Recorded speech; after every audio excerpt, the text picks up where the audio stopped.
last example using the limit definition of the derivative, we are going to look at what happens when we have something like f of x equals the square root of 3x plus 2x.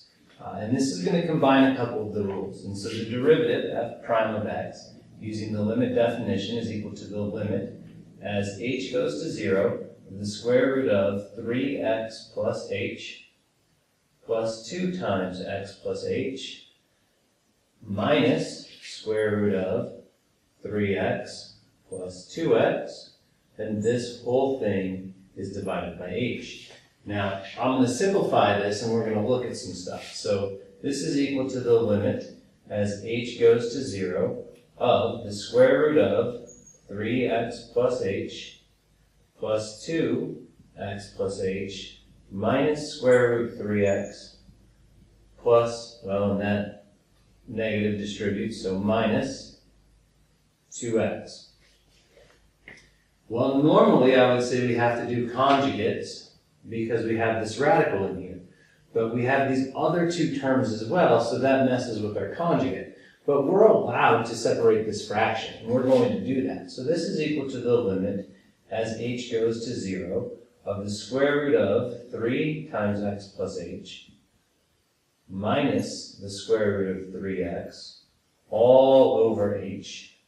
And then I have plus the limit as h goes to 0 of the quantity 2 times x plus h. So I'm going to write this as 2x plus 2h minus 2x all over h. Right? And so these are fractions with the same denominator, h, and if I just added this to that, I can do that. And since the sum of the limits is the limit of the sums, we're allowed to split our limit in half. Well, now we can let the limit, well, we can simplify this and then let the limit operator here, and we can multiply by the conjugate here. So this is equal to the limit as h goes to 0 of the square root of 3 times x plus h minus the square root of 3x over h times the square root of 3 times x plus h plus the square root of 3x all over the square root of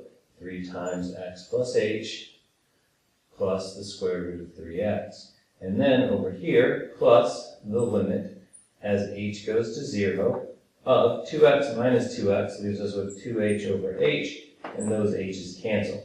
So then we're going to come up here and we have this is equal to the limit h goes to 0, and we multiply it by our conjugate, so now we have 3 times x plus h minus 3x all over h times square root of 3x plus h plus square root 3x, and then plus limit h goes to 0 of 2 is just 2.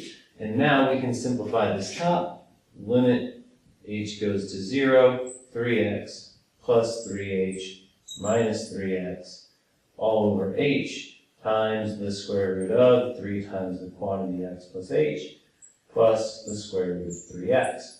And now we see that this 3x and that 3x cancel. This h will divide that h, and we are left with, don't forget our plus 2, we are left with the limit h goes to 0 of 3 over the square root of 3 times x plus h plus square root 3x.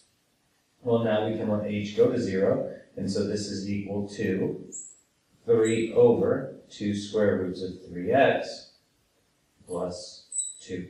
So that whole thing right here where we split this fraction into this piece minus that piece over h plus this piece minus that piece over h is the key to solving a problem like that, where you have a radical and another term.